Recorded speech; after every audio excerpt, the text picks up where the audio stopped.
हरिओम. आज 24 ऑक्टोबर 2021. मनशक्तीच्या मनाचे श्लोक या उपक्रमामध्ये आपल्या सगळ्यांचं हार्दिक स्वागत. यापुढील सूत्रे श्री जोशी काकांकडे. हरिओम. आपण या विवेचनमालेत समजून घेत आहोत. आज आपण श्लोक 66 ते 70 हे समजून घेण्याचा प्रयत्न करणार आहोत. नेहमीप्रमाणे प्रार्थनेने सुरुवात करतो. प्रार्थना स्वामीजींचं पुण्यस्मरण आणि राष्ट्रकल्याण प्रार्थना. प्रथम गुरुवंदना. सगळ्यांनी आपल्या ठिकाणी या प्रार्थनेच्या स्थितीमध्ये जावं. ब्रह्मानंदम परम सुखदम केवलम ज्ञानमूर्तिम द्वंद्वातीतं गगन सदृशं तत्त्वमस्यादिलक्ष्यम् एकं नित्यं विमलाचलं सर्वधि साक्षिभूतं भावातीतं त्रिगुणरहितं सद्गुरुं त्वं नमामि. मूकं करोति वाचालं पंगुं लंघयते गिरिं यत्कृपातमहं वन्दे परमानंदमाधवम. स्वामीजींचं महाशून्य बिंदूचं पुण्यस्मरण आणि राष्ट्र कल्याण प्रार्थना. हे राष्ट्र मोठे झाले पाहिजे यासाठी अखंड परिश्रमाबरोबर वातावरण शुद्धीही झाली पाहिजे. या दोन्हींची एकत्रता आम्ही करत आहोत. मानवता कल्याणमस्तु, राष्ट्र कल्याणमस्तु, व्यक्ती कल्याणमस्तु. हरिओम. आपण 2 आठवड्यापूर्वी जो पाठ घेतला त्या 61 ते 65 हे 5 श्लोक बघितले होते. तर त्याचा थोडक्यात सारांश आपण बघूया. संत आपल्याला सांगतात की आनंदात राहा. कारण आनंदात जेव्हा आपण असतो तेव्हा आपला जीव आत्म्याजवळ राहतो आणि आपण दुःख करायला लागलो की जीव देहबुद्धीवर येतो. जेव्हा आपण देहबुद्धीत येतो तेव्हा निजध्यास सुटून जातो आणि मग मी आणि तू, मी आणि जग अशी जाणीव सुरू होते आणि ह्यातून सर्व दुःख सुरू होतं. तर आनंदात राहण्याचा साधन आनंद हा प्रत्येक साधकाला स्वतःच्या प्रयत्न मिळवावा लागतो. सगळी इच्छा, सगळ्या कामना पूर्ण करते तिला कामधेनू म्हणतात. ती कामना पूर्ण करते, पण काय मागायचं हे आपल्याला कळलं पाहिजे. भगवंताजवळ काय मागायचं ते आपल्याला कळलं पाहिजे. आपण संसारातल्या गोष्टी ज्या अशाश्वत आहेत त्या मागून काही फायदा नाही आणि म्हणून शाश्वत गोष्टी मागण्यात खरा लाभ आहे. पूर्ण ज्ञानी, कामना रहित, इच्छा नसलेला, लोभ नसलेला आणि निर्विषयी असा मनुष्य नसतो हे लक्षात घेऊनच समर्थ आपल्याला सांगतायत की हे सगळं ठीक आहे, ते असणारच आहे, पण त्यात अतिपणा नको. थोडक्यात काय नसावं आणि काय करावं हे मनाचे श्लोक सांगतात. जीवनात जर का भक्ती असेल तर जीवन दैन्यवान आहे. आपला लौकिक संसार कितीही उत्तम असेल तरीही त्या संसाराला जर परमार्थाची जोड नसेल, सत्काराची जोड नसेल तर सर्व व्यर्थ आहे. कारण संसारात सगळ्या गोष्टी आहेत त्या इथे सोडून जायला लागतात आणि आपल्याबरोबर काय येतं ते फक्त भक्तीचं, सत्कार्याचं आणि सत्कृत्याचं फळ आणि शुद्ध हेतूमुळे मनावर आपल्या झालेले संस्कार. हे जे ज्ञान मनाच्या श्लोकाच्या माध्यमातून समर्थ आपल्याला देत आहेत हे सर्व ज्ञान सर्व काळी, सर्व ठिकाणी आणि सर्व मानव मात्रांचं उपयुक्त ज्ञान आहे. आणि म्हणून संतांच्या उपदेशाला अक्षर वाङ्मय असं म्हणतात. श्रीराम श्लोक 66.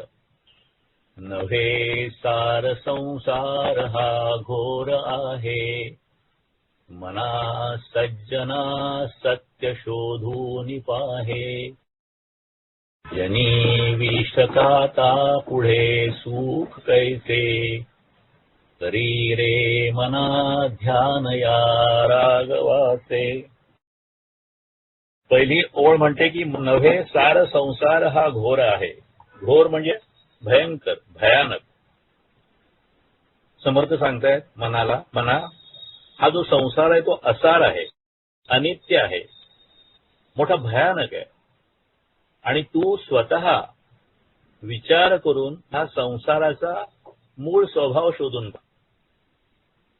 जर एखाद्याने विष खाल्लं तर त्यानंतर त्याला सुख मिळणार नाही. तसं तू संसारात जर का अति गुंतून गेलास तर तुला सुख मिळणार नाही. आणि म्हणून तू भगवंताचं चिंतन कर. हा सरळ अर्थ झाल्याचा. आपण थोडा आता विश्लेषणात्मक अर्थ बघूया. आपण सगळे जगतो, पण बऱ्याच वेळा आपलं जीवन जे असतं ते विचार न करता चाललेलं असतं. आणि अशा वरवरच्या जगण्याने हा संसार जो आहे असार असला तरी तो आपल्याला सार वाटतो, अनित्य असला तरी नित्य वाटतो, असुख असला तरी सुखमय वाटतो. आता अशा पद्धतीने एखाद्याने न समजून जरी विष प्राशन केलं, विष प्यायलं, तरी ते विष आपला परिणाम केल्याखेरीज राहत नाही. तसं संसार सुखमय समजून केला तरी, चुकीच्या विचाराने केला तरी तो अखेर त्याचे परिणाम आपल्याला देतो, तो भयप्रद ठरतो. आणि म्हणून माणसाने विचार करावा आणि संसाराचा स्वभाव समजून घ्यावा. सुखाचा वरवरचा तात्कालिक आपण विचार करतो, म्हणजे सुखाचा वरवरचा करतो आणि त्या त्या क्षणाचा किंवा त्या त्या काळाचा विचार करतो. सुख, दुःख, समाधान आणि शांती हे जे शब्द आहेत ते आपण म्हणतो, पण त्याच्यावर आपण नीट विचार केला पाहिजे. आणि मग समाधान आणि शांतीसाठी आपल्याला कृती करायला पाहिजे. अशा पद्धतीने संसाराचा स्वभाव समजून घ्यावा. त्या संसारात भगवंताचं चिंतनाचा सुद्धा अभ्यास करावा. आणि अशा पद्धतीने जर भक्ती आणि संसार याचा मेळ आपण घालू शकलो तर मग संसाराचं भय आपल्याला बाधणार नाही. 65 श्लोक आपल्याला आठवत असेल तर त्याच्यात असं म्हटलं होतं त्यांनी, नको दैनवाणे जिणे भक्ती उणे, अति मूर्ख त्या सर्वदा दुःख दुणे. रे मना आदरे प्रीती रामी, नको वासना हेम धामी विरामी. तर ह्याच श्लोकाचा हा मागचा भाग, हा पुढचा भाग आहे की नवे सार संसार हा घोर आहे, मना सज्जना सत्य शोधून पाहे. काय होतंय आणि काय करायला पाहिजे ह्या श्लोकात दोन्ही सांगितलंय. सत आणि असत ह्यातलं सत घ्यावं आणि असत टाकावं असं कितीही सांगितलं तरी असत असा असलेला संसार हाच सत वाटल्यामुळे माणूस संसारात गुंतून राहतो. आणि ह्या श्लोकात पण परत एकदा समर्थ मनाला सज्जना म्हणून हाकवत आहेत. नव्हे सार संसार हा घोर आहे, मना सज्जना सत्य शोधून पाहे. जसं आपण एखाद्या लहान मुलाला समजून सांगतो, बाळा तू असं कर, तू शहाणा आहेस, तसं आपल्याला हे समजून सांगतायत आणि सत्य शोधायला सांगतायत. आता हे जे सत्य आहे ते चर्मचक्षुना दिसत नाहीत, म्हणजे साध्या डोळ्यांना दिसत नाहीत. तर त्या सत्य पाहण्यासाठी आपल्याला ज्ञानचक्षु उघडले पाहिजेत. आणि जर का ज्ञानपूर्वक आपण जर का विचार केला, ज्ञानचक्षु आपले उघडले, तर मग कळेल की संसार हा घोर आहे. जन्म, जरा, व्याधी या सर्व दुःखकारक गोष्टी संसारातील व्यक्तींच्या मागे लागल्या आहेत. हा संसार सार नाही हे तू नीट विचार करून लक्षात घे. संसार वाईट नाही, पण संसारातील असक्ती हे विषय, विषयांची कामना हे गुंतवणारं जाळं आहे. आपण जर का बघितलं अवतीभोवती तर किती संसार शेवटपर्यंत सुखी होतात, किती संसार शेवटपर्यंत सुखी राहतात, हा जर का आपण विचार केला तर आपल्याला त्याचं उत्तर मिळेल. संसार सुख हे मर्यादित आहे, काही काळ ते टिकणार आहे, तात्कालिक आहे. आणि म्हणून संसार करत असताना शाश्वत सुख, टिकणारं सुख कुठे मिळेल हे कळलं पाहिजे. आणि समोर आपल्याला ते सांगतायत ते सुख रामपदाशी आहे आणि ते समजून सांगतात आपल्याला. आपण ज्ञानचक्षु उघडले पाहिजे म्हणतोय. ज्ञानचक्षु म्हणजे अंतर्दृष्टी, ज्ञानरूपी नेत्र. आपले जे डोळे आहेत ते इंद्रिय आहे आणि त्या इंद्रियाला जे समोर असेल ते आपल्याला दिसतं आणि ते सुद्धा आहे तसं दिसत नाही, तर आपल्या आकलनाप्रमाणे, आपल्या परसेप्शन प्रमाणे ते दिसतं. आणि नेहमीच उदाहरण देतात ते की अंधारात जर का एखादी दोरी पडली असती तर ती साप वाटू शकते, त्याची भीती वाटू शकते, पण जेव्हा कळतं की ती दोरी आहे तेव्हा ती भीती निघून जाते. तीच दोरी एखाद्याला वायर वाटू शकेल, एखाद्याला आणखीन काही वाटू शकेल. असं वरवरचं दाखवणारे जे असतात ते आपले साधे कर्मचक्षु ज्याला म्हणता येईल. पण ज्ञानचक्षु म्हणजे काय, ते वास्तव दाखवतात, सत्याचं ज्ञान घडवतात. आणि आपण सर्व हे परमात्म्याचे, त्या सच्चिदानंदाचे अंश आहोत, वारसदार आहोत, हे आपण विसरून जात आहोत. आणि हे विसरून जात असल्यामुळे आपण एका निराशेच्या गर्तेत जात आहोत. असं करणं आपल्या हजारो वर्षांच्या परंपराला धक्का पोहोचवणं आहे. कारण आपलं जे काही परंपरागत जे आपल्याला संस्कार आहेत ते आपल्याला सांगतात की आपण त्या परमात्म्याचे अंश आहोत, त्या परमात्म्याचे पुत्र आहोत. सुखाची व्याख्या, आपण सुखापाठीमागे धावतो सगळे. ज्ञानेश्वर माऊली त्या सुखाची व्याख्या करतात, परमसुख आत्मसुख किंबहुना सोये, जीव आत्मयाची लाहे, तव जव होये त्या नाम सुख. परत एकदा आहे का, परमसुख आत्मसुख किंबहुना सोये, जीव आत्मयाची लाहे, तव जव होये त्या नाम सुख. जीव जेव्हा आपल्या मूळ रूपाशी एकरूप होईल तेव्हा जी अवस्था प्राप्त होईल त्याचं नाव सुख आहे. समर्थ सांगतायत, मानवा तुला जर सुख हवं असेल तर संसारातील कर्तव्य करून झाल्यावर लगेच त्यातून अलिप्त होऊन राघवाचं ध्यान कर. कारण नव्हे सार संसार हा घोर आहे, मना सज्जना सत्य शोधून पाहे, जय खाता पुढे सुख कैसे, करी रे मना ध्यान ह्या राघवाचे. आता या 5 श्लोकामध्ये ही संकल्पना आपण अधिकाधिक समजून घेणार आहोत, अधिकाधिक त्याच्यामध्ये जे काही तपशील आहे ते समजून घेणार. इथे आपल्याला समर्थ जे सांगतायत ते काय भावनेने सांगतायत. घरातली एखादी ज्येष्ठ व्यक्ती असते, अनुभवी व्यक्ती असते, त्याने जीवन सगळं बघितलेलं असतं आणि मग ती व्यक्ती आपुलकीने आपल्याला काय भलं काय वाईट ते सांगत असते.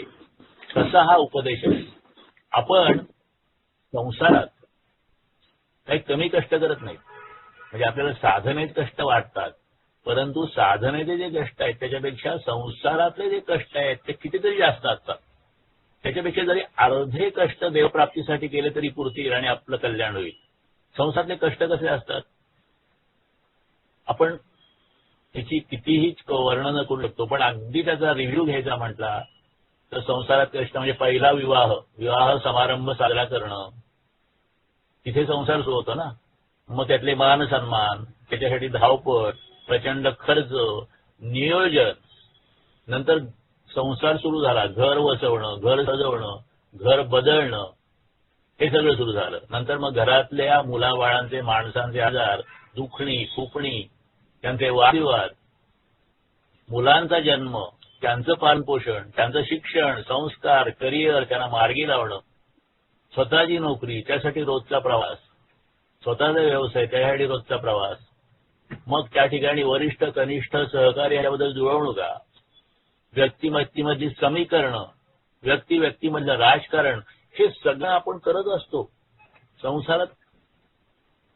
हे सर्व ह्या संसारातल्या ह्या सगळ्या आपण असं बघतोय की आपल्याला साधनाचे कष्ट वाटतात, परंतु त्या साधनाचे त्यापेक्षा संसारातले प्रचंड कष्ट असतात. आणि ते आपण बघतोय की लग्नापासून तर मान सन्मान, धावपळ, खर्च, नियोजन, घर बसवणं, सजवणं, बदलणं, घरातले आजार, दुखणी, कुपणी, वादविवाद, मुलांचा जन्म, त्यांचं पालनपोषण, त्यांचं शिक्षण, त्याचे संस्कार, त्यांचे आजार, त्यांचं करिअर, ते सगळ्यांना मार्गी लावणं, नोकरी करणं, त्याच्यासाठी प्रवास करणं, वरिष्ठ कनिष्ठ सहकाऱ्यांशी जुळवणं करणं, आणि अशा अनेक संबंधातल्या व्यक्तीमधील समीकरणं जुळवणं, राजकारणामध्ये जाणं, म्हणजे हा राजकारण म्हणजे प्रचलित राजकारण नाही, घरातलं राजकारण, नोकरीतलं राजकारण, हे सगळं आपण करत असतो आणि ह्यासाठी प्रचंड कष्ट करत असतो. हे सगळं खूप कठीण आहे, पण आपण करतो. पण साधना मात्र आपल्याला अवघड वाटते. संसाराचं म्हणून आपल्या जीवनातलं स्थान आपल्याला संत समजावून सांगतायत, समर्थ समजून सांगतायत. पण कुठल्याही संतांनी, कुठल्याही सद्गुरूंनी, कुठल्याही सद्ग्रंथांनी सांगितलं की संसार हे असार आहे, तरी संसार हेच सत्य आहे असा आपला ठाम समज असतो, तो कधीही बदलत नाही. आणि मग काय होतं, कधीतरी आपला दुसऱ्याचे संसार दिसतात आणि आपल्याला वाटतं अरे वा, ते किती छान चाललेलं आहे. पण ही फक्त कल्पना असते, कारण प्रत्येकाला जर का विचारलं तर कोणीही सुखी नाही. आणि म्हणून अशा पद्धतीने आपण वेगळ्या वेगळ्या कल्पना तुमच्या संसारात सुख मिळवण्याचा प्रयत्न करतो आणि संसार आपल्याला सुख देत. ते एक गाणं होतं, आपण ऐकलं असेल पूर्वी, की जिंदगी कैसी ये पहली हाय, कभी तो हसाए कभी ये रुलाए. आणि मागे एकदा आपण बघितलंय की संसारामध्ये किंवा ह्या नेहमीच्या जीवनामध्ये कोणा साथ नाही.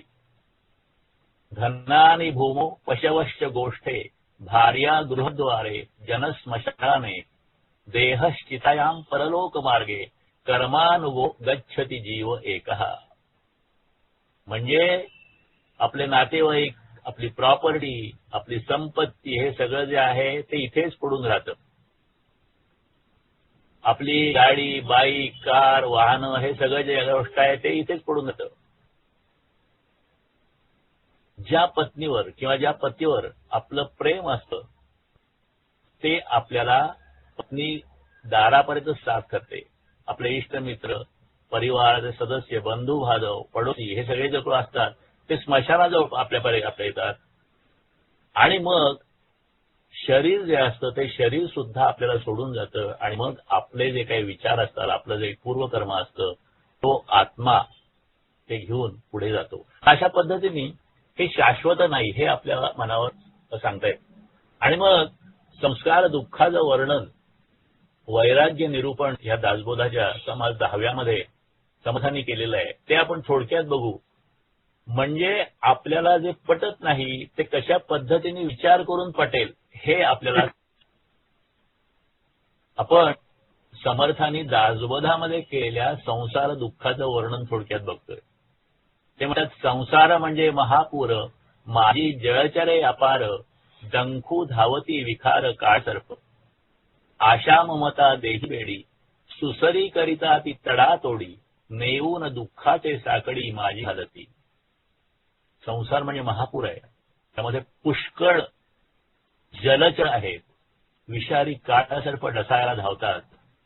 आशा आणि ममता या देहांच्या बेड्या आहेत, सुसरी देहाचे लचके तोडतात आणि दुःख देतात.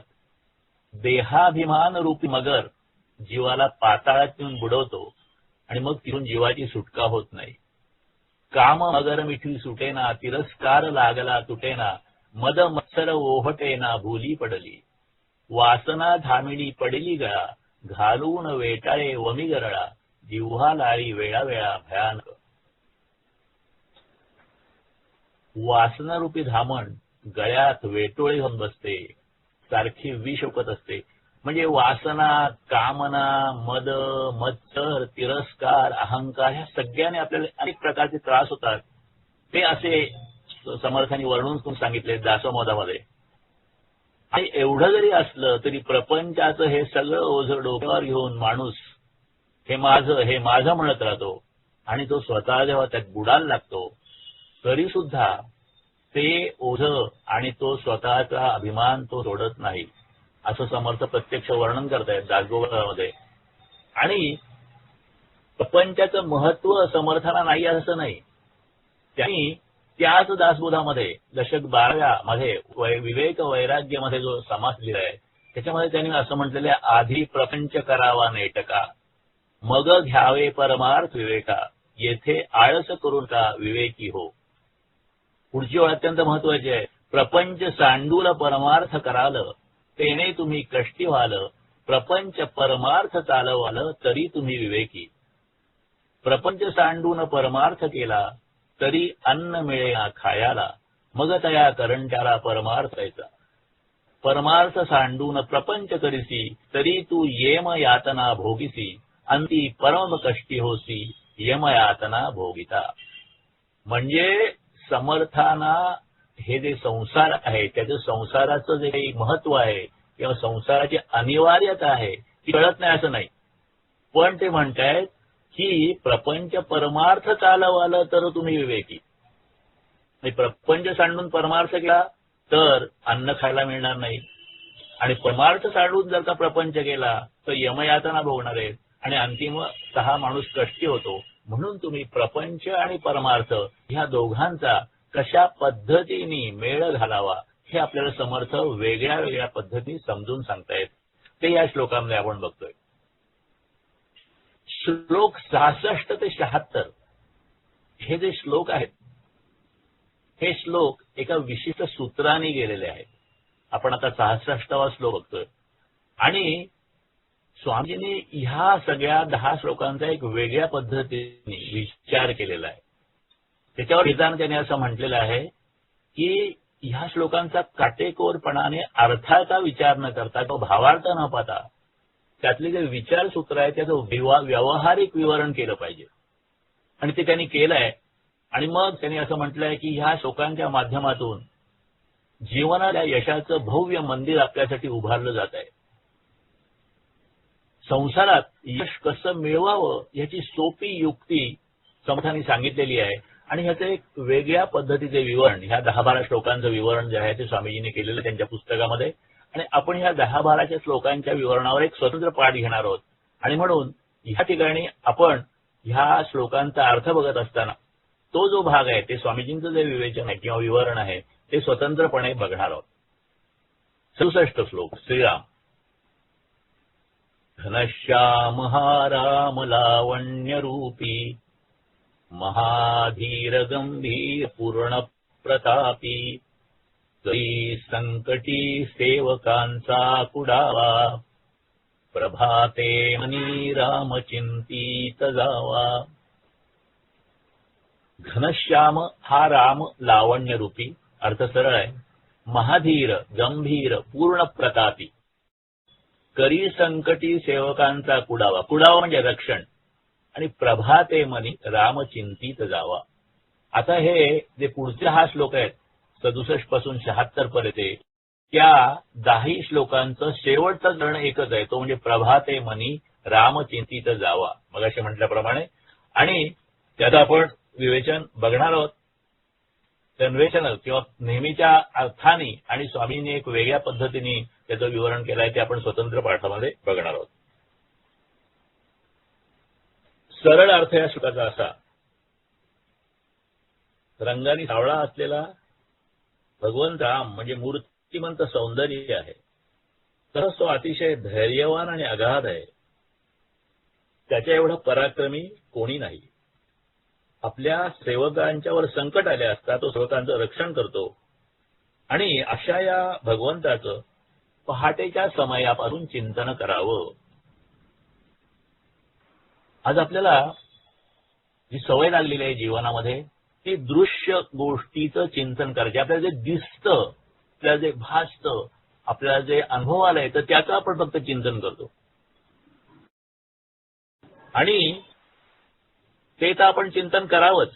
भगवंताचं सगुण मूर्ती जे आहे तिचं चिंतन करावंच. परंतु त्याबरोबर त्या भगवंताच्या सुंदर आणि सगुण रूपाचं चिंतन करायला पाहिजे, असं हा श्लोक आपल्याला सांगतोय. काय आहे, जेव्हा आपण ध्यान करायला लागतो किंवा मनाने एखादी आपली इष्टदेवता असते त्याचं स्मरण करायला लागतो, तर संबंध मूर्ती मनापुढे उभे राहत नाही. उभी राहिली तर तिला सजीवपणा येतोच नाही. आणि म्हणून इथे समर्थ सांगतायत की भगवंताच्या गुणांचं आपण चिंतन करावं. ते आपल्याला त्यांचे चरित्र वाचून माहीत होत असतात.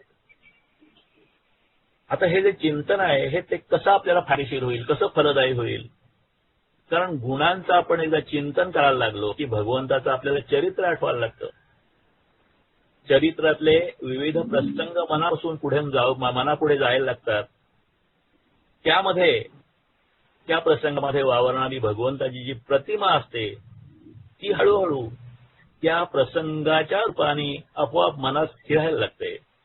आणि ह्या स्थिरपणात खऱ्या चिंतनाचा पाया घातला जातो. आणि मग हे चिंतन सुरू करण्यासाठी योग्य वेळ कुठली, योग्य समय कुठला, तर ते असं म्हणतात की रात्री स्वस्थ झोप लागून पहाटे जाग आली. म्हणजे जागेपणचं जमीनाचं मन असतं ते त्यातल्या त्यात शांत असतं. त्यावेळी माणूस जे चिंतन किंवा मनन करतं ते सहजपणे आपल्या अंतर्मनात रुजतं, म्हणजे आपल्या मनाच्या खोलवर कप्प्यात रुजतं. आणि भगवंताचं जे चिंतन आहे ते आपल्या मनाच्या आतल्या कंपात अंतर्मनात पोचणं ही ह्या भक्तीची किंवा अनुसंधानाची एक महत्वाची पायरी आहे. राघवाचं ध्यान करा असं हा सांगताना हा श्लोक जो आहे तो राघवाचं वर्णन करतोय. त्याचं सगुण रूप कसं आहे ते सांगतोय. तो म्हणतोय घनश्याम हा राम लावण्य रूपी महाधीर गंभीर पूर्ण प्रतापी. गुणांचं वर्णन जर का आपण आठवलं तर आपल्याला आपल्या इष्टदेवतीचं मूर्तीचं स्मरण किंवा त्याचं पूर्ण रूप आपल्या मनावर असतं. आणि म्हणून आपण आता रामाचं वर्णन बघणार आहोत. सावळ्या वर्णाला अतिशय सुंदर धैर्यवान आहे, शांत आहे, स्थितप्रज्ञ आहे. रामाचं चरित्र आपण आठवलं, वाचलेल्या गोष्टी आठवल्या तर आपल्याला दिसतं की लहानपणापासून अनेक राक्षसांचा निपात करून ऋषींचा यज्ञ संरक्षण करण्यासाठी रामाला सामना करावा लागला. अशा पद्धतीने बालपण गेलं. राज्याभिषेक व्हायच्या क्षणी वनवासात निघावा लागला. त्या वनवासात 14 वर्ष अतिशय खडतर जीवनक्रम कंठावा लागला. अनेक संकट आली.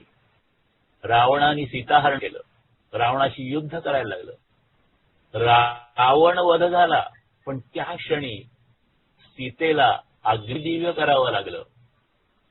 आणि हे सगळं करीत असताना श्रीरामांच्या मनात हेही चलबिचल झालेली नाही. अत्यंत महाधीर गंभीर पूर्ण प्रतापी असं जे वर्णन या श्लोकामध्ये केलेलं आहे ते आपल्याला त्यांच्या चरित्रात बघायला मिळतं. प्रसंग आहे रामायणातला. रावणाचा वध झाला होता, रामाचा जय झाला होता. आणि मग आता सीता आणि रामाच्या भेटीची वेळ झाली होती. स्वामीजींनी एकवचनी एकवाणीमध्ये हा प्रसंग वर्णन केलेला आहे. त्यातला काही भाग आपण बघूया. अधोवन सीता रामाजवळ येऊन उभी राहिली, निशब्द उभी राहिली. काही क्षण तसेच गेले. बराच वेळ राम काहीच बोलेना. तेव्हा डाव्या बाजूला उभ्या राहिलेल्या लक्ष्मणाला अवघडल्यासारखं वाटू लागलं. सगळ्यांना अशांत करणारी ही शांती रामाने प्रथम भंग केली. त्याचा स्वर थोडा कोरडा होता. राम म्हणाला, सीते, त्या दुष्ट रावणाचा पराभव करून मी तुला मुक्त केलं. दुष्टांचा बिमोड करण्यासाठी पुरुष प्रयत्नाने जे जे करणं शक्य होतं ते मी कोणत्याही संकटाची कमाल बाळगता केलं. स्त्रीच्या अपमानाचा सूड घेतला असा आदर्श जनमानसांच्या डोळ्यासमोर उभा ठेवला. आपल्या सगळ्यांच्या शोषणात सार्थक झालं. राम आपलं मन मोकळं करत होता. दैवाने हा अनर्थ घडवला, पण मनुष्य साध्य पराक्रमाने तो मी नायका केला. हे मी केवळ तुझ्यासाठी केलं असं तू समजू नकोस. तिथे राजवंशाला येणारा कमीपणा टाळण्यासाठी मी हे केलं. रावणाच्या कैदेत असलेली तू मी अशी स्त्री पत्करू, परगृही राहिलेला तुला मी स्वीकार कसा करू. रावणासारख्या परपुरुषाच्या अंगाचा तो स्पर्श झालेला आहे. सगळं ऐकलं आणि सीतेची परिस्थिती काय झाली. रडण्याचं भान सुद्धा विसरलं जावं एवढ्या कठोर डाळ्या दुःखावर दिल्या जात होत्या. सीता स्फुंदत म्हणाली, रावणाचा स्पर्श मला माझ्या इच्छेने झाला नाही हो, तो दुर्दैवाने झालाय. हनुमानाबरोबर हा निरोप तुम्ही अगोदरच मला कळवला असता तर मी इथेच जीवाचा तात्काळ त्याग केला असता. बुद्धीने मनाने मी केव्हाही तुझ्याशिवाय अन्य कुणालाही मनात सुद्धा चिंतलेलं नाही. ती मानी सीता गदगदून हादरून गेली. लक्ष्मणाकडे वळून ती म्हणाली, लक्ष्मणा अग्नी तयार कर. माझ्या पतीच्या शब्दापेक्षा अग्नी खात्रीने थंड आणि शीतल असेल आणि तो माझं पातिव्रत्यही सिद्ध करेल. सीता त्या सिद्ध अग्निकुंडाजवळ आली आणि त्या ज्वाळांच्या लाटात स्वतःला झोकून देत तिने म्हटलं, माझ्या रामाचा सदा विजय असो, सत्याचा विजय असो. आणि सीतेनी त्या अग्निकुंडात स्वतःला झोकून दिलं. पाहणाऱ्या आणि ऐकणाऱ्या सगळ्यांना जिवंतपणी मेलेला भास झाला. रामाने डोळे उघडले, तो उठला आणि धावतच अग्निपाशी गेला. पेटत्या ओंडक्याच्या दरीत तो त्वरेने ओढवा झाला आणि सीतेचे दोन्ही भाऊ भरून त्याने तिला वर उचललं. रामाने सीतेला जवळ घेतला आणि तो सीता म्हणाला, कल्याणी, आता मी काय सांगतो ते नीट ऐक. तू रागावले असशील, त्याच्यापेक्षा जास्त हे सगळे बाकीचे लोक माझ्यावर रागवलेले आहेत. त्या जे मी सांगणार आहे ते तूही ऐक. राम म्हणाला, प्रियजन हो, तुम्ही माझ्यावर रागवताना थोडा विवेक करायला हवा होता. सीता रावणाने उचलून नेली हे मला मोडलेला रथ पाहिल्यावरच कळलं होतं. तरीही त्यानंतर सीतेसाठी मी कितीदा शोक केला हे लक्ष्मणाला विचारा. नुसताच वंशाचा अभिमान म्हणून सीता परत मिळवायची गोष्ट असती तर मी हा शोक केला नसता. मंडूक म्हणाला त्याप्रमाणे विरोधानं माझ्यासमोर सीतेचा स्पर्श केला होता, विरागानं माझ्यासमोर सीतेचा स्पर्श केला होता, तर नुसत्या स्पर्शाचं पाप मी मानणार नाही हेही स्पष्ट होतंय. अहिल्येचं पाप ह्याच्याही फार पुढचं होतं आणि असं असून सुद्धा ठराविक प्रयत्चितानंतर तिच्या उद्धारासाठी माझाच उपयोग मी होऊन दिला. राम पुढे म्हणाले, माझ्या मनातली स्पष्ट भूमिका तुमच्या लक्षात आली असेल तर सीता माझ्याकडून देणं नाही हेही तुम्हाला उमगेल. तसंच सीतेशी रावणही मर्यादा सोडून वागू शकणार नव्हता हे मला माहित होतं. जानकीचा त्याग माझ्याकडून होणं शक्य नाही हे तुम्ही लक्षात घ्या. आणि मग रामाने सगळ्यांना थोडं हायसं वाटल्यानंतर थोडंसं हसून उत्तर दिलं, निंदेच्या आगीतून सीतेला वाचवण्यासाठी भेटल्यावर जर सीतेला मी तसंच घाईघाई पत्करलं असतं, आपलं म्हटलं असतं, तर चोरानो तुम्हीच अयोध्येत जाऊन माझ्या लंपटपाताबद्दल ढोल पिटीत हिंडला असतात. निंदा ही लोकांची करमणूक असते आणि माणूस जितका मोठा तितकी निंदा मोठी आणि तितकीच करमणूकही मोठी असते. राम सीतेकडे पाहत म्हणाला, आणखी एक गोष्ट आहे. सीतेने हरणाचा हट्ट धरला यात काही विशेष नाही. जातीवंत स्त्रीने तसं केलं नसतं तरच नवल. पण ही सीता रावणाच्या गोड बोलण्याला बसून कुटीबाहेर आली ही चूक तिने करायला नको होती. लक्ष्मणाने अगोदर बजावला असून सुद्धा ती चुकलीच. प्रसंग खूप मोठा आहे, परंतु एकीकडे एक राजा म्हणून कर्तव्य पार पाडत असताना रामाला किती अग्निदिव्यातून जावं लागलं आणि स्वतःला प्रत्येक पदामध्ये महाधीर, खंबीर, पूर्ण प्रतापी आणि विवेकी ठेवायला लागलं. हे आपल्याला रामाच्या चरित्रात अनेक ठिकाणी पाहायला मिळतं. प्रत्यक्ष राज्याभिषेकाच्या उद्या राज्याभिषेक होणार आणि त्याच्या आदल्या दिवशी किंवा त्याच क्षणी कैकेयीने आपला वर वसूल केला आणि भरताला राज्य आणि श्रीरामाला 14 वर्ष वनवास.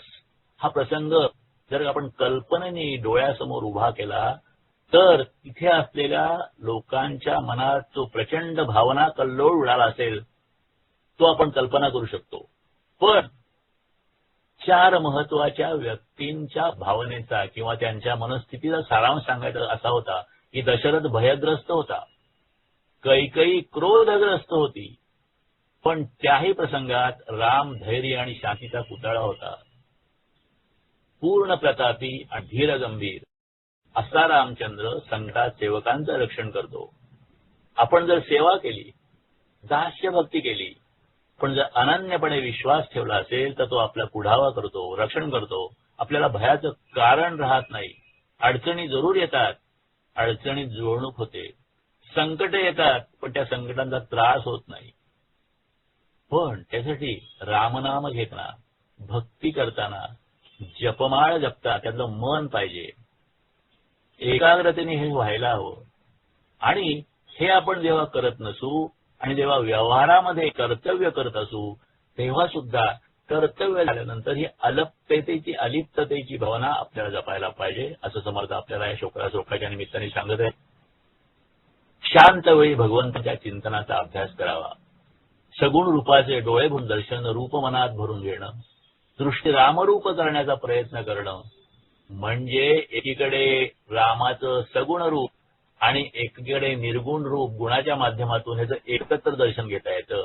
आणि अशा पद्धतीने हळूहळू स्वतःचं अस्तित्व त्या परमात्म्यामध्ये विलीन करणं शक्य होतं. स्वतः श्री रामदासांनी आयुष्याच्या प्रभात काळी म्हणजे वय 12 ते 24 यामध्ये रोज भऱ्या पहाटेपासून मध्यान्ह काळापर्यंत हे रामचिंतन व्रत पूर्ण केलं. ते रामदास आपल्याला प्रेमाने सांगत आहेत, प्रभाते मनी रामचिंतीत जावा. पहाटेच्या समयी रामध्यान, संध्याकाळात रामस्मरण, चिंतन करायला सांगितलं आहे. पण चिंतन म्हणजे काय? चिंतनाची संकल्पना अशी आहे, वाणीच्या द्वारा भगवंताचं नाम, कानांच्या द्वारे भगवंताच्या आणि संतांच्या चरित्राचं श्रवण आणि मनाने भगवंताची अथवा सद्गुरूंची कायम आठवण या तिन्ही गोष्टीमुळे चिंतन चालतं. चिंतनामध्ये मेंदूचा सुद्धा विशेष संबंध असतो. तेथे वृत्ती क्रियाशील असून ती भगवदाकार होण्यासाठी मानसिक शक्ती वापरायला लागते. श्रवण करायला फारसे कष्ट पडत नाहीत, पण चिंतनामध्ये मन फिरवण्यासाठी मात्र कष्ट पडतात. एकीकडे नामस्मरण, दुसरा संत संग आणि तिसरं सद्ग्रंथ सेवन या 3 गोष्टीचा उपयोग करून चिकाटीने अभ्यास केला तर चिंतन साध्य होतं. आणि चिंतन साध्य झालं की निधिध्यासन जमतं आणि निधिध्यासनानंतर ध्यान साधण्याला कष्ट पडत नाहीत. आणि म्हणून रामाच्या चिंतनामध्ये माझा राम असा आहे हे मनात ठसवलं पाहिजे. कसा आहे माझा राम? तेच समर्थ सांगतात आपल्याला, महाधीर गंभीर पूर्ण प्रतापी करी संकटी सेवकांचा कुडावा. रामचरित्रातले अनेक प्रसंग आपण बघितले तर रामाचं महाधीर गंभीर आणि पूर्ण प्रतापी रूप आपल्याला दिसतं. आपदाम परतारम दातारम सर्वसंपदाम लोकाभिरामम श्रीरामम भूयो भूयो नमाम्याम. रामरक्षा स्तोत्रातला हा श्लोक आहे. आपल्याला तेच सांगतो हा श्लोक. प्रभात काळी हे चिंतन आणि मग दिवसभर शुद्ध हेतूचं वतन म्हणजे रामकार्याचं अनुकरण होईल, रामभक्ती होईल आणि आपण यथावकाश राममय होऊ. आपलं जीवन आणि राम जीवन, रामजीवनातले आदर्श आणि आपले जीवन ह्याच्यामध्ये कोरिलेशन करणं म्हणजेच रामभक्ती. ती सगुण होते आणि निर्गुणही होते. आणि रामभक्ती कशी करायची हे बघण्यासाठी स्वामीजींचं एकवचनी एकवाणी पुस्तक जरूर आपण बघावं. श्रीराम श्लोक 68. बळे आगळा राम कोदंडधारी महाकाळ विक्राळ तोही थरारी पुढे मानवा किंकरा कोण केवा प्रभाते मनी राम चिंतीत जावा. बळे आगळा राम कोदंडधारी, महाकाळ विक्राळ तोही थरारी. काळ थांबवण्याचं सामर्थ्य आहे. पुढे मानवा किंकरा कोण केवा. किंकर म्हणजे चाकर, सेवक किंवा दास, आणि केवा म्हणजे महत्व, सामर्थ्य आणि प्रौढी. प्रभाते मनी राम, सरळ अर्थ असा धनुष्य हाती वागवणारा भगवंत सामर्थ्याने सर्वं श्रेष्ठ आहे. साऱ्या विश्वाला खाऊन टाकणाऱ्या फलकाला सगळे घाबरतात, पण तो महाकाळ प्रलय काळ सुद्धा भगवंतासमोर भयाने थरथर कापतो. पण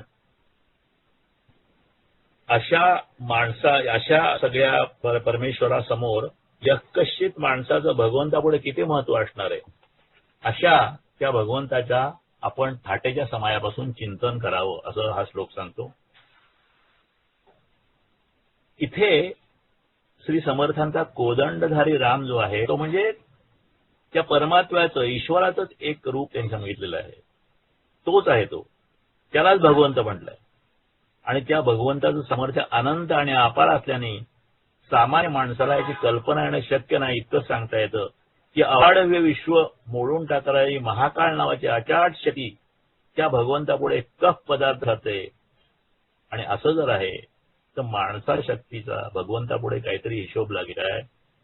म्हणून माणसाने त्याच्यापैकी लीन होणं हा उत्तम मार्ग आहे. आणि प्रभात काळाच्या चिंतनाने ही लीनता साधू शकते. रामचंद्र धनुर्धारी आहेत, क्षत्रिय कुळातले आहेत. त्यांच्या समोर कोणीही उभं राहू शकत नाही. अत्यंत मोठी मोठी प्रचंड संकट सुद्धा हतबल होतात, थरकाप उठतो. महापराक्रमी रावण जो होता तो प्रचंड सामर्थ्यवान शूर होता, तरी सुद्धा त्याचा पराभव रामचंद्राने केला. आणि म्हणून हे मानवा, तू स्वतःला व्यर्थ अभिमान धरू नकोस. रामचिंतन कर.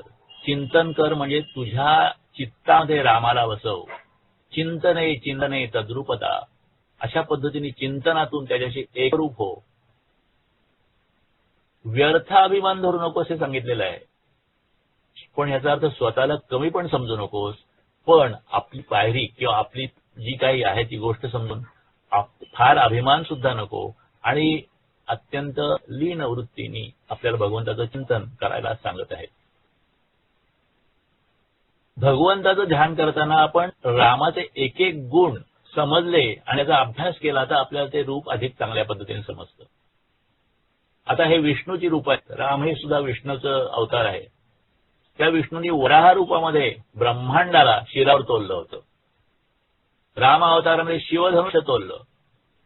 आणि रावण बधापर्यंत श्रीरामाने अनेक पराक्रम केले. आणि म्हणून या श्लोकाने म्हटलेलं आहे, बळे हा गळा, फार वेगळा अतुलनीय पराक्रम त्यांनी केलेला आहे.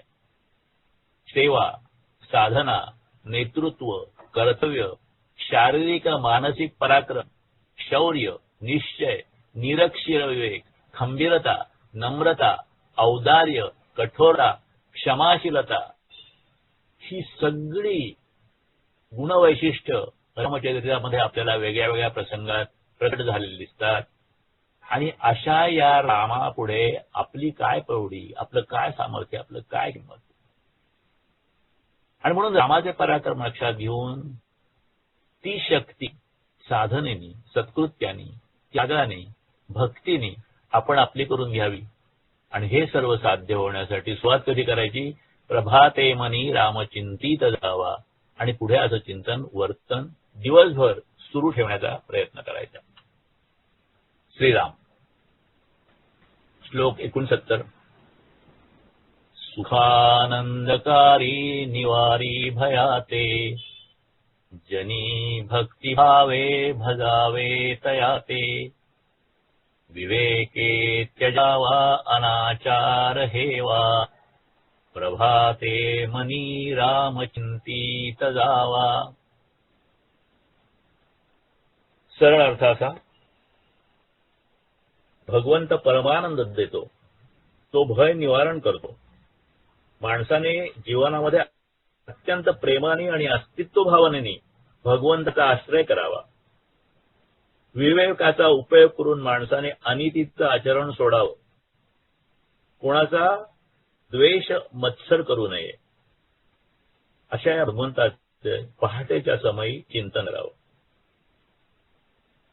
इथे आपण असं म्हणतोय की अनितीचं आचरण सोडावं.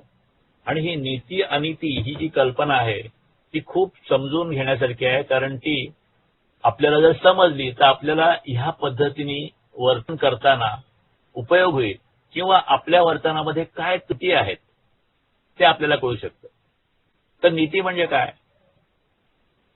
नीतीचा जर का आपण विचार करायला लागलो तर असं म्हणायला लागेल की स्वतःचं जीवन जगत असताना त्या जीवनात इतरांनाही सामावून घेऊन, आणि इतर म्हणजे कोण कोण आलं? प्राणी मात्र आले, वनस्पती आली, सगळी जीवसृष्टी आली, आपले सगळे आसपासची माणसं आली, त्यांच्या सहचार्य भावाने त्यांच्याशी आणि सगळ्या विश्वाशी विवेकबुद्धीने वागणं, योग्य कृती करणं म्हणजे नीती म्हणता येईल. म्हणजे थोडक्यात स्वतःबरोबर इतरांचा, सगळ्या सृष्टीतल्या इतर अस्तित्वांचा विचार करून जगायचं, फक्त स्वतःचा विचार करायचा नाही, म्हणजे नीतिमत्तेचं जीवन झालं. आता संतांना अभिप्रेत असलेली जी नीती आहे ती काय होती? अशाच प्रकारची होती. संतांनी सुद्धा नीतिमत्तेवर भर दिलेला आहे. त्यांनी भक्ती सांगितलेली आहे, परंतु नुसती भक्ती म्हणजे फक्त देवासमोर बसणं नाहीये, तर त्या वेळेला जे जीवन आपण जगतोय त्या जीवनामध्ये सुद्धा वर्तन कसं करावं. संत एकनाथ, संत रामदास, संत तुकाराम, अलीकडचे संत गाडगे बाबा, अशा सगळ्यांनी नैतिकतेवर आपले विचार व्यक्त केले आहेत. रामदासांनी अध्यात्माबरोबर गृहस्थाश्रम कसा करावा याच्यावर भर दिला आहे. संत गाडगेबाबांनी सामाजिक सुधारणेवर अधिक भर देऊन ईश्वर माणसात बघून मानव सेवा हीच ईश्वर सेवा असा विचार सर्वांना देऊन आपल्या सामाजिक कर्तव्याची जाणीव करून दिलेली आहे. राष्ट्रसंत तुकडोजी महाराज हे तर प्रखर राष्ट्रप्रेमी होते आणि ईश्वर चिंतनाबरोबर राष्ट्र असं महत्वाचं आहे हे त्यांनी सगळ्यांना पटवून सांगितलं. तुकाराम महाराजांनी आपल्या अतिशय सरळ आणि सोप्या भाषेतून नीती विचार सांगितले. त्यांनी समाजातल्या अंधश्रद्धेवर प्रखर टीका करीत भगवंताचं नामस्मरण केलं. तसंच माणसांचं नव्हे तर प्राणी, वनस्पती, पशुपक्षी यांच्याविषयी आपली काय कर्तव्य असावीत ते त्यांच्या अभंगावरून आपल्याला दिसून येतं. वृक्षवल्ली आम्हा सोय रे, वनचरे पक्षीही सुसरे आळविती.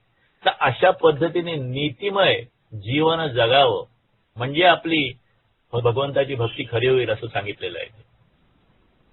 भगवंताच्याकडे सुख आहे आणि आनंद आहे, पूर्ण आनंदमय आणि सुखमय असं भगवंताचं अस्तित्व आहे आणि तो देण्याची त्याची इच्छा पण आहे.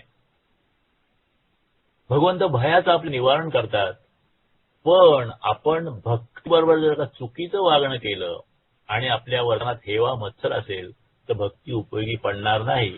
आणि म्हणून भक्ताचं वागणं सावधावं, काळजीपूर्वक चांगुलपणा जपायला हवा, सांभाळायला हवा. ते सहज होणार नाही. आज परिस्थिती अशी आहे की अत्यंत टेक्नॉलॉजिकली ऍडव्हान्स असं हे जे जग आहे ते सगळं जग भयभीत आहे, ताणात आहे. आणि म्हणून विशेषत्वाने ह्या काळामध्ये हा उपदेश तो अत्यंत महत्वाचा आहे. कोरोनाच्या थैमानामुळे सगळं जग भयग्रस्त झालंय. जगातल्या 180 पेक्षा जास्त देशामध्ये कोरोनाचं संकट आहे. लाखो लोकांचा बळी त्यांनी घेतलेला आहे. अनेक देशांची अर्थव्यवस्था पार मोडकळीला आली आहे. जगाचा सगळा व्यवहारच त्यांनी बदलून गेला आहे आणि हे आपण सगळं अनुभवतोय. ह्या कोरोनापेक्षाही अत्यंत भयानक जी गोष्ट आहे ती म्हणजे वातावरणात होणारे बदल. हे सुद्धा जगावरचं मोठं संकट आहे. काही प्रमाणात ते जास्त घातक असल्याचं म्हटलं जातं. कोरोनासारख्या रोगांनी, साथीने आलेले जे नुकसान ते आज नि उद्या भरून जाईल, कालांतराने भरून जाईल. पण वातावरणातले जे बदल होत आहेत, ते जे अनिष्ट परिणाम होत आहेत, ते सगळ्या पृथ्वीसाठी घातक आहेत. मानवाच्या अस्तित्वालाच त्यामुळे धोका निर्माण झाला असल्याचं अनेक अभ्यासक आणि तज्ज्ञ सांगतायत. आणि आज जे आपण प्रचंड धावपळीची जीवनशैली जी जगतो आहोत आणि त्या जीवनशैलीमध्ये उद्भवणाऱ्या रोगांपासून अनेक साथी, शारीरिक प्रश्न आणि नैराश्यापासून आणि दहशतवादापर्यंत अनेक मानसिक आव्हानांचा आपल्याला सामना करावा लागत आहे. आणि म्हणून काय सोडावं, काय करावं, काय करावं? हव्यास, अनाचार, अतिस्वार्थ, संकुचितपणा हे सोडावं. सुख देवासी मागावे, दुःख देवाला सांगावे. आता देवाकडे सुख का मागायचं? कारण देव हा सुखाचा अमर्याद ठेवा आहे. तो सच्चिदानंद आहे आणि तो जर का प्राप्त करायचा असेल तर काय करावं? त्यासाठी फार काही करायची गरज नाही. मार्ग सोपा आहे. फक्त एकच, जनी भक्ती भावे भजावे तया ते. प्रत्येक जनामध्ये, प्रत्येक माणसामध्ये आपल्याला भक्तिभावाने त्या परमेश्वराचं दर्शन झालं पाहिजे. ही नीतीची संकल्पना आहे. मध्ये काही वर्षापूर्वी डिस्ट्रक्टिव्ह इमोशन्स या विषयावर दलाई लामा आणि शास्त्रज्ञ यांचं चिंतन झालं होतं आणि त्याच्यावर एक पुस्तक प्रसिद्ध झालेलं आहे. डॅनियल गोलमन, जे इमोशनल कोशंट किंवा इमोशनल मॅनेजमेंट मध्ये एक एक्सपर्ट समजले जातात, त्यांनी ते पुस्तक लिहिलं आहे. आता ह्या सगळ्या पुस्तकाचा सारांश आणि आपण बघत असलेला सारांश हा एकच आहे. फक्त इथे आपल्या पद्धतीने आपण ते समजून घेत आहे. जनी भक्ती भावे भजावे तया ते. कारण कशासाठी? प्रत्येक सगळ्या जनामध्ये तो आहे, सगळ्या माणसामध्ये तो आहे, प्रत्येकात राम आहे, तो पाहावा आणि मग भक्तिभावाने व्यवहार करावा. त्यात कधीही कसूर नको. आपली वर्तणूक, आपले आचार विचार हे शुद्ध ठेवण्याचा प्रयत्न करावा आणि ह्यासाठी आपल्याला जाणीवपूर्वक भक्ती कशी करायची, निष्ठा आपली कशी वाढवायची, ह्याची आपल्याला उत्कृष्ट उदाहरणं आपल्या पुराणामध्ये, आपल्या इतिहासामध्ये बघायला मिळतात. आता अशा पद्धतीने भक्ती केली तरी भक्ताची कठोर परीक्षा घेतली जात नाही का? तर घेतली जाते. तेही आपण अनेक संत चरित्रामध्ये पाहिलेलं आहे. आणि ती द्रौपदीची थाळीची गोष्ट आपल्याला माहिती आहे की दुर्वास ऋषी दुर्योधनाच्या दरबारात त्याच्या शिष्यासह अचानक आले आणि त्यांनी इथे आल्यानंतर मग दुर्योधनाने आदर सत्कार केला, स्नानसंध्या, भोजन, निद्रा, उत्तमोत्तम जेवण, सगळ्या सुविधा उपलब्ध करून गेल्या आणि मग दुर्वास मुनी आणि त्यांचे शिष्य त्या ठिकाणी संतुष्ट झाले. पण दुर्योधनाच्या मनात काही वेगळंच होतं. ते म्हणाले की खूप छान झालं, मला खूप भाग्य वाटलं माझं, तर हेच भाग्य मला पांडवांना सुद्धा मिळावं असं वाटतं. ते सध्या आहे तिकडे वनवासात गेलेले आहेत, त्यांच्याकडे आपण जावं. तथास्तु म्हणाले दुर्वास. तिथून गेले आणि मग एक दिवशी पर्णकुटीत ते पोचले. पांडव बाहेर गेलेले होते, फक्त एकटीच होती द्रौपदी. आणि ते म्हणाले, मुली आधीच भोजनाची वेळ टळून गेली, आम्ही नदीवर स्नानसंध्या करून येतो, तू परंतु भोजनाचा प्रबंध करून ठेव. आणि एवढं बोलून ते सगळ्या शिष्यांचं नदीवर आंघोळीला गेले आणि आल्यानंतर त्यांना जेवण वाढायचं होतं. घरात काही धान्याचा कण शिल्लक नव्हता आणि भोजन व्यवस्था कशी करायची, घरात कोण नव्हतं. त्या काळजीत ती पडली आणि शेवटी तिने भगवंत श्रीकृष्णाचा अर्थपणे धावा केला. श्रीकृष्ण प्रकट झाले आणि ते म्हणाले, मला खूप भूक लागलेली आहे, मला काहीतरी दे खायला. ती म्हणली, मला तोच तर प्रश्न पडलाय की खायला काय नाही आणि ह्याला खायला, तर तू मला खायला मागतोस, मी काय देऊ? ते म्हणाले, जे काही घरात असेल त्या द्रौपदीने घरभर शोधलं, तिला काहीच सापडलं नाही. पण एका थाळीला भाजीचं एक छोटंसं पान चिकटलेलं तिला दिसलं. ती म्हणजे हेच माझ्याकडे आहे, हे तू खा. आणि अत्यंत प्रेमाने कृष्णाने ते पान खाल्लं आणि त्याचं पोट भरून तो तृप्त झाला. एवढा तृप्त झाला की तृप्तीचा ढेकर त्याने दिला. आणि त्याने श्रीकृष्णाने जेव्हा ढेकर दिला त्याच क्षणी स्नानासाठी गेलेल्या दुर्वास आणि त्यांच्या शिष्यगणांना सुद्धा पोट तुडुंब भरल्याची जाणीव झाली आणि ते ढेकर येऊ लागले. आणि त्यामुळे परत पांडवांकडे येण्याचा बेत रहित करून ते पुढच्या प्रवासाला निघाले. अशा पद्धतीने अत्यंत जवळच्या भक्तांची सुद्धा परीक्षा बघितली जाते, परंतु त्यांना साह्यही मिळतं. अनेक गोष्टी आहेत, परंतु आपण गोष्टीच्या पेक्षा ते तत्व समजून घेण्याचा प्रयत्न करतो आहोत इथे. आणि म्हणून पुढच्या श्लोकाकडे आपण वळूया. श्लोक 70. श्रीराम. सदा राम नामे वदा पूर्णकामे बाधिजेना पदा नित्यनेमे मदालस्या सर्व सोडो निद्यावा प्रभाते मनी राम चिंतित जावा. सदा राम नामे वदा पूर्णकामे सदा बाधिजेना पदा नित्यनेमे मदालस्य हा सर्व सोडून द्यावा प्रभाते मनी राम चिंतित जावा.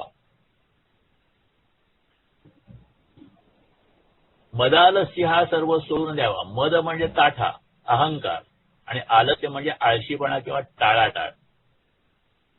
या श्लोकाचा सरळ अर्थ असा: भगवंताचं नाम सतत अगदी मनापासून घ्यावं. अखंड चालणाऱ्या नियमाने जो नाम घेतो त्याला संकट त्रास देत नाहीत. पण माणसाने अहंकार आणि आळस दोन्हीचा संपूर्णपणे त्याग करावा. अशा या भगवंताचं पहाटेच्या समयी चिंतन करावं.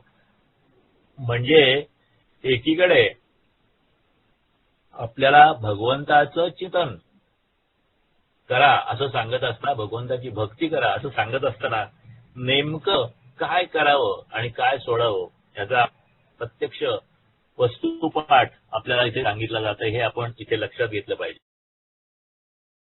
पहाटेच्या सकाळी भगवंताचं चिंतन करावं हे खरंय, पण त्या चिंतनामध्ये मनाची तंद्री लागण्यासाठी दिवस आपण कसा घालवला त्याच्यावर ते अवलंबून असतं. म्हणून दिवसभर भगवंताचं स्मरण ठेवणं आवश्यक असतं. ते जे भगवंताचं नाम आपण दिवसभर आहे ते सुद्धा अगदी मनापासून घेण्याचा अभ्यास करायला लागतो. केवळ भगवंतासाठीच नाम घेणं म्हणजे मनापासून नाम घेणं आहे. म्हणजे कुठल्याही मागण्यासाठी ते नाम नसावं. फक्त भगवंत प्राप्ती एवढंच, किंवा भगवंताचं साहित्य, भगवंत कृपा एवढंच आपलं उद्दिष्ट असलं पाहिजे. आता हे सगळं बोलायला सोपं आहे, पण अडचण अशी येते की जेव्हा आपण कुठल्याही व्यवहारामध्ये काम करतो, एखादं कर्म करतो, त्याचं फळ काय मिळतं इकडे आपलं लक्ष जातं. इतकंच नाही तर ते फळ मिळावं म्हणूनच आपण काम करत असतो. आणि ही जी सवय आहे आपल्याला कुठल्या तरी प्राप्तीसाठी कुठली तरी गोष्ट करायची, ही जी सवय आहे ती भगवंताचं नाम घेताना आपल्याला आड येते. आणि अध्यात्माचा अभ्यास म्हणजे ही सवय मोडण्याचा अभ्यास आहे. आणि म्हणून साधना, नाम घेण्याची साधना सोपी आहे, परंतु ती जी आपली अपेक्षा आहे ती अपेक्षा सोडण्याची साधना ही अवघड आहे. आणि तीच साधनेतलं महत्व आहे. नामच घेत राहावं असं वाटणं हेच नाम घेण्याचं फळ समजावं. आणि नाम घेण्याची वासना शिल्लक उरून इतर साऱ्या वासना विराम पावणं म्हणजे पूर्ण काम होणं. सदा रामनामे वदा पूर्ण कामे. हा पूर्ण कामे ह्याचा अर्थ असा की आपल्याला रामनामाशिवाय किंवा रामभक्तीशिवाय, रामप्राप्तीशिवाय दुसरी कुठली इच्छा न उरणं, अशा पद्धतीने पूर्ण कामे जर का झालं आणि ते आपण नित्यनेमी नाम घेतलं, मद आलस्य हा सगळं सोडून दिला आणि आपण प्रभातीमध्ये रामचिंतन केलं, तर हे सगळं प्राप्त होतं. दिवसाचे 24 तास आपल्या मनात रामनाम स्थिरायला पाहिजे. इतकं की झोपेमध्ये कूस बदलताना सुद्धा जी थोडीफार जाग येते आपल्याला, त्यावेळेला सुद्धा रामनाम आठवलं पाहिजे. अशा पद्धतीने जर का आपण राममय झालो तर व्यक्ती निर्भय राहते, सकारात्मक राहते. कारण अखंड राम आहे ही जाणीव झाल्यानंतर भीती वाटण्याचं कारण काय आहे, नकारात्मक गोष्टी वाटण्याचं कारण काय आहे? तर ती व्यक्ती जी असते निर्भय राहते, सकारात्मक राहते, वर्तनात नाही सावध राहते. आणि अशा पद्धतीने जर का अखंड अनुसंधान असलं विचारांचं तर आपल्यातून वर्तन चुकीचं होणार नाही. आणि आपलं जर का मूळ वर्तन वाईट असेल तर त्या वाईट वर्तनातले दोष लक्षात येतात. आणि जेव्हा दोष लक्षात येतात तेव्हा आपोआप ते हळूहळू कमी होतात. आणि हे सगळी जी काय प्रक्रिया आहे किंवा प्रोसेस आहे, त्या प्रोसेसमुळे येणाऱ्या संकटांचा त्रास होतो. पण आपली सहनशक्ती असल्यामुळे, आपली सकारात्मक वृत्ती असल्यामुळे, आपली भक्ती आणि विश्वास असल्यामुळे त्या संकटांचा त्रास होत नाही. देव घडवतो तर चुकीचं असणार नाही हा जर का विश्वास असेल तर आलेल्या संकटात सुद्धा आपल्याला न्याय दिसायला लागतो. त्या संकटात अन्याय वाटत नाही. आणि मग संकट येतात आणि ती जातात, पण त्या संकटामध्ये व्यक्तीचा तोल ढळत नाही. आणि म्हणून सद्गुरुनिष्ठा, ईश्वरनिष्ठा ह्याचं आध्यात्मिक जीवनात खूप महत्व आहे. त्यांनी जीवनात वैचारिक अधिष्ठान येतं, स्थिरता येते. आणि मग साधनेच्या वर्तनाने, साधनेच्या सातत्याने ती वाढत जाते. म्हणून रामभक्ती जीवनाला जोडा, प्रत्येक दिवस प्रभाते मनी राम चिंतित जावा आणि दिवसभर हे अनुसंधान राखून निसताना सर्व दिवस कार्य रामाचं स्मरण करून शांत व्हावं आणि निद्रा स्थितीत विलीन व्हावं, अशा पद्धतीचा हा उपदेश आहे. स्वामीजींनी संत संगतीमध्ये ह्या सगळ्या संदेशावर खूप छान छान काही कथा लिहिलेल्या आहेत. आणि तुकारामाचा एक अभंग खंड संत संगत खंड 3 मधला आहे. इंद्रियाचे प्रेकोड तेची गोड पुढतीही, जावे म्हणती पंढरपुरा हाची बरा संसार, बैसले ते मनावळी सुख डोळी देखिले, तुका म्हणे देती कान वाणा वाण निवडुनी.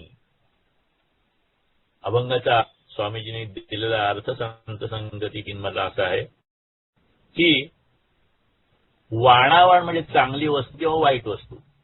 तुका म्हणे देती कान वाणा वाण निवडुनी. वाणावाण म्हणजे चांगली वस्तू किंवा वाईट वस्तू, आणि ते निवडून देण्याचं काम कोण करतं? कान आणि डोळे यांच्या मदतीने होतं असं आपल्याला वाटतं. परंतु कान काय ऐकतात आणि डोळे काय बघतात हे कोण ठरवतं? तर ते मूळ मनाच्या इच्छेप्रमाणे होतं. मन इंद्रियांना सुखाची चटक लावते आणि मग पंढरपूरला जावं किंवा पुण्य करावं असं मनाला मधून मधून वाटायला लागतं. पण सुखाला चटवलेली इंद्रिय जी आहे ती या मनाच्या इशाऱ्याकडे लक्ष देत नाहीत. आणि मग एक छान गोष्ट स्वामीजींनी सांगितली. मनाला कसली गोडी आहे, काय हवाय मनाला? एका चौकात एक माणूस पडला होता. लोकांना वाटत होतं तो बेशुद्ध आहे, परंतु तो बेशुद्धीचं सोंग घेऊन पडला होता. आता असा पडल्यानंतर जमाव जमला, बरीच माणसं जमली आणि त्या जमावामध्ये त्या माणसाची आई पण होती. तर लोकांना वाटलं हा बेशुद्ध झालाय, त्याला शुद्धीवर आणलं पाहिजे. तर कोणी म्हणाला थंड पाणी आणा म्हणजे त्याला बरं वाटेल. कोणी म्हणाला कांदा आणा त्याला हुंगवा. कोणी म्हणाला तपकीर आणा म्हणजे तो परत शुद्धीवर येईल. पण ही जी म्हातारी आहे ती मधून मधून हळूच म्हणती, अरे त्याला थोडी ब्रँडी घाला कोणीतरी. पण तिकडे दुर्लक्ष करून लोकांची चर्चा कांद्याची आणि तपकीरची सुरू झाली होती. आणि इकडे हा खाली पडलेला बेशुद्ध पडलेला माणूस डोळे किलकिले करून मला, अरे ती म्हातारी काय म्हणते तिकडे लक्ष तरी द्या कोणी. तर अशा पद्धतीने सुखासाठी केलेलं ढोंग हे हास्यास्पद होतं, हसं होतं त्याचं. इंद्रिय सुखाच्या ज्या मर्यादा आहेत त्या मर्यादा आपल्याला माहिती आहेत. अध्यात्म तर सांगतं, परंतु विज्ञान सुद्धा ओरडून राहिलेलं आहे. जी गोष्ट आपल्याला चवदार लागते किंवा एखादी चव आपल्या जिभेवर येते, तो पदार्थ खाल्ल्यामुळे ते आपल्याला माहिती आहे.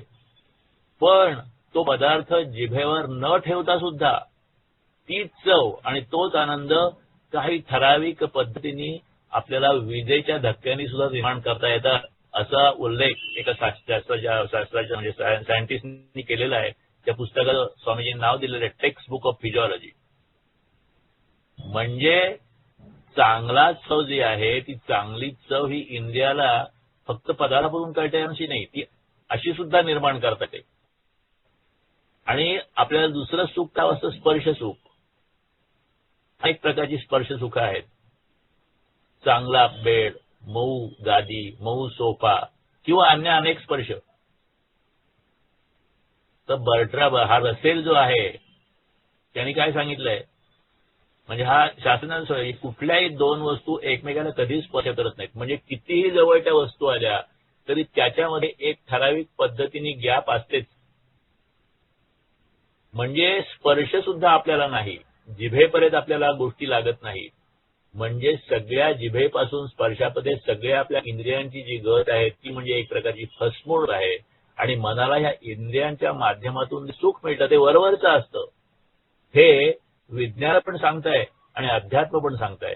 आणि एवढं सगळं ज्ञान असलं तरी सुद्धा आपल्या सुखाला चटवलेल्या मनाला सत्य कधी स्पर्श करत नाही.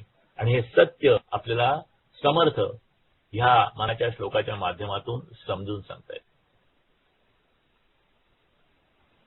परमेश्वर चिंतनाचे, रामभक्तीचे वेगळे वेगळे दरवाजे आपल्याला हे श्लोक उघडून देत आहेत.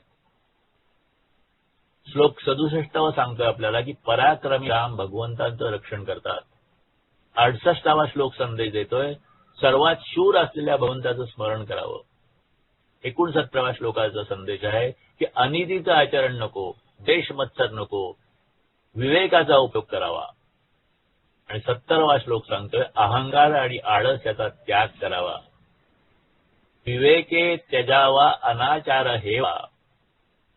आणि हा जर का अनाचार विवेक घ्यायचा असेल आणि अनाचार जर का त्यागायचा असेल तर त्यासाठी सदा रामनामे वदा पूर्ण कामे कदा बाघे देना परा नित्य नेमे.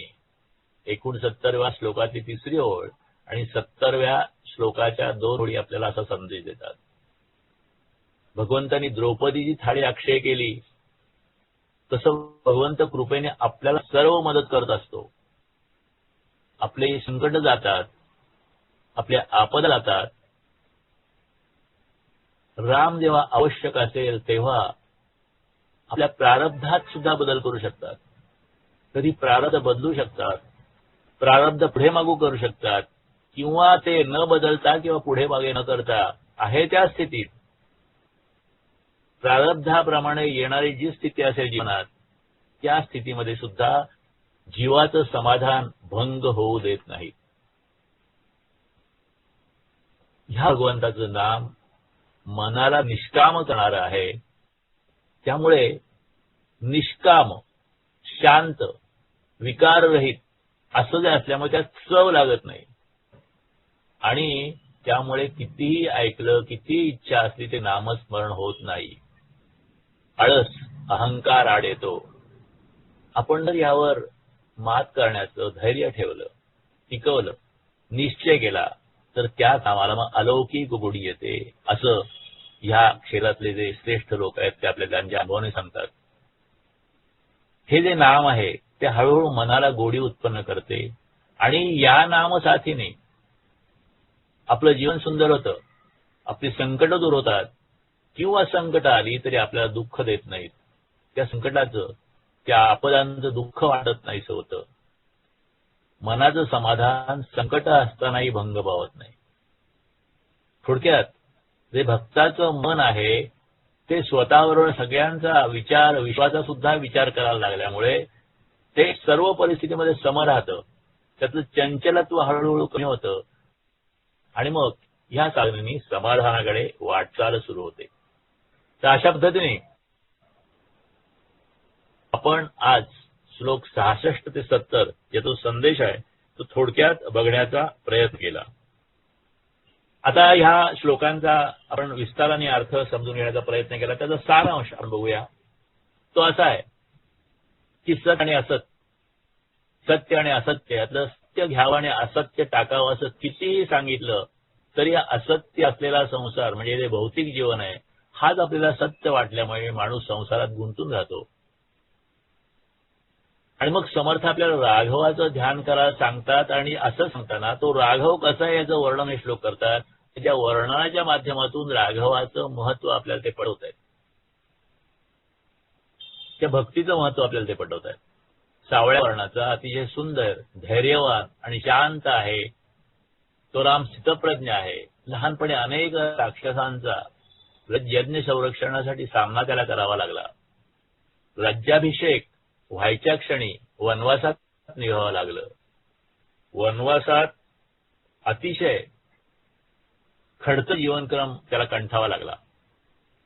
रावण वध झाला, सीतेला अग्निदेव करायला लागलं. परंतु अशा अनेक प्रतिकूल आणि दुःखदायक प्रसंगामध्ये त्याची कुठेही मनाची चलबिचल झाली नाही. तो महाधीर, गंभीर, पूर्ण प्रतापी राहिला. अशा भगवंताजवळ सुख आहे आणि आनंद आहे आणि ती देण्याची इच्छा पण आहे त्याला. आपल्याला ते आपल्या भयाचं सुद्धा निवारण करतात. पण त्याच्यासाठी पण योग्य पद्धतीने भक्ती केली पाहिजे. एकीकडे भक्ती आणि एकीकडे चुकीचं वागणं आपल्या वागण्यात हेवा मत्सर असेल तर भक्ती उपयोगी पडणार नाही. म्हणून भक्तांनी नामस्मरणाबरोबर आपलं वागणं सुद्धा सावध ठेवायला हवं. काळजीपूर्वक चांगुलपणा जपायला हवा. सांभाळायला हवा. सद्गुरुनिष्ठा, ईश्वरनिष्ठा त्याचं आध्यात्मिक जीवनात खूप महत्व आहे. त्या निष्ठेमुळे जीवनात वैचारिक अधिष्ठान आणि स्थिरता प्राप्त होते. साधनेच्या वर्तनाने वाढत जाते आणि म्हणून रामभक्ती जीवनाला जोडा असं समर्थ सांगतायत. आणि प्रत्येक दिवस प्रभाते मनी रामचिंतित जावा असं ह्या 5 श्लोकातून आणि पुढच्या 5 श्लोकातून ते आपल्याला सांगणार आहेत. दिवसभर हे प्रभारी मनी रामचिंतनाचं अनुसंधान राखून निघताना सर्व दिवस कार्य रामाला समर्पण करून शांत व्हावं आणि मग त्या ठिकाणी पूर्ण शांत स्थितीमध्ये सगळं समर्पण करून अलिप्त होऊन निद्रा स्थितीमध्ये विलीन व्हावं. हे सगळं आजच्या जगाला, आजच्या परिस्थितीला, ताणतणावात जगणाऱ्या प्रत्येक माणसाला हे उपयुक्त आहे. घरातली एखादी ज्येष्ठ व्यक्ती आपुलकीनं जसं आपल्यासाठी काय भलं ते सांगत असतात, तसा हा उपदेश आहे.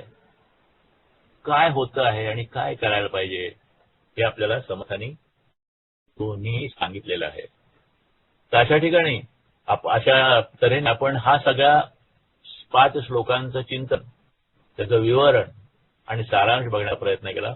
आता नेहमीप्रमाणे सगळ्यांच्या व्यक्तीने आपलं हे वर्तन ह्या मार्गाला लागो, ह्या मार्गावर आपली प्रगती हो, ह्याच्यासाठी जी चिंतन करायचं, जे आत्मचिंतन करायचं, जी आत्मचिंतन प्रार्थना करते, सर्वांच्या वतीने, आपल्या सगळ्यांच्या वतीने मी म्हणतो, आपण ह्या प्रार्थनेच्या विचाराशी एकरूप व्हा. ही प्रार्थना झाली की हे 5 श्लोक आपण म्हणूया आणि त्याच्यानंतर मग नेहमीची आपली जळगाव केंद्राची प्रार्थना होईल. आत्मचिंतन प्रार्थना. माझ्या आंतरिक शक्तीला स्मरून मी माझे स्वतःचे खरे कल्याण करून घेण्याचा निश्चय करीत आहे. माझे व्यक्तिमत्व आजवर मी जसा वागलो तसं बनलं आहे. माझ्या यापुढल्या प्रेरणा चांगल्या राखण्याचा मी निश्चय करीत आहे. मला आलेल्या वाईट अनुभवांबद्दल मी इतरांना दोष देण्याऐवजी आत्मचिंतन करीन. खोटे समाधान घेण्यापेक्षा धैर्याने आणि सद्बुद्धीने काम करीन. त्यामुळे मला यश मिळेल, शांती मिळेल आणि ती टिकेल. ज्या प्रमाणात मी चिंतन करीत आहे त्या प्रमाणात ती शांती मला आताही मिळत आहे. हरिओम तत्सत ब्रह्मार्पणमस्तु. हे 5 श्लोक मी एकदा म्हणतो. आपण सगळ्यांनी हे म्हणत असताना त्या श्लोकावर चिंतन करावं, त्या अर्थाचं विवरण आहे ते मनात घोळवावं. श्रीराम. नव्हे सार संसार हा घोर आहे, मना सज्जना सत्य शोधून पाहे. जनी विष खाता पुढे सुख कैसे, करी रे मना ध्यान या राघवाचे. घनश्याम हा राम लावण्य रूपी, महाधीर गंभीर पूर्ण प्रतापी. करी संकटी सेवकाचा कुढावा, प्रभाते मनी राम चिंतित जावा. पळे आगळा राम कोदंडधारी, महाकाळ विक्राळ तोही थरारी. पुढे मानवा किंकरा कोण केवा, प्रभाते मनी राम चिंतित जावा. सुखानंदकारी निवारी भयाते, जगी भक्तिभावे भजावे तयाते. विवेके तजावा अनाचार हेवा, प्रभाते मनी राम चिंतित जावा. सदा राम नामे वरा पूर्ण कामे, कदा बाधिजे नापदा नित्य नेमे. मदालस्य हा सर्व सोडून द्यावा, प्रभाते मनी राम चिंतित जावा. जय जय रघुवीर समर्थ श्रीराम. हरिओम. आता अनिल आत्ताचे प्रार्थना घेतो. हरिओम. आंतरशक्ती विकास प्रार्थना. अनंत अस्तित्वाचे आणि विशालतेचे प्रतीक असलेल्या महाशून्य बिंदूचे एकाग्र चिंतन करून मी ही प्रार्थना करीत आहे. माझी आंतरिक शक्ती विकसित होण्यासाठी ही प्रार्थना मला सहाय्यभूत हो. माझ्या मनाच्या दृढ निश्चयाने शरीरातील असंख्य पेशी आणि संप्रेरके यामध्ये अपूर्व ऊर्जा निर्माण होऊ शकते. मानसिक धैर्य, शांती आणि ज्ञानपूर्ण निष्ठा यामुळे माझी आंतरिक शक्ती अधिक बळकट होत आहे. या प्रक्रियेचा भाग म्हणून आरोग्यपूर्ण जीवनासाठी माझी प्रतिकारशक्ती, संरक्षक शक्ती अधिकाधिक दृढ हो ही प्रार्थना. हे सर्वशक्तिमान निसर्गा, मी माझ्या जीवनाला हेतू विशालतेचे ज्ञान, सत्कर्म आणि सर्व कल्याणाचा संकल्प याची जोड कायम ठेवीन. या ज्ञानशुद्ध प्रयत्नाने माझे, कुटुंबाचे, समाजाचे, राष्ट्राचे आणि मानवतेचे कल्याण हो ही प्रार्थना. हरि ओम तत्सत् ब्रह्मार्पणमस्तु. हरि ओम तत्सत् समतार्पणमस्तु. हरि ओम तत्सत् ब्रह्मार्पणमस्तु. हरि ओम. हरिओम. कुणाला काही बोलायचं असेल, सांगायचं असेल, बोलायला हरकत नाही. काही शंका असतील, काही विचारायचं असेल, काही सूचना असतील.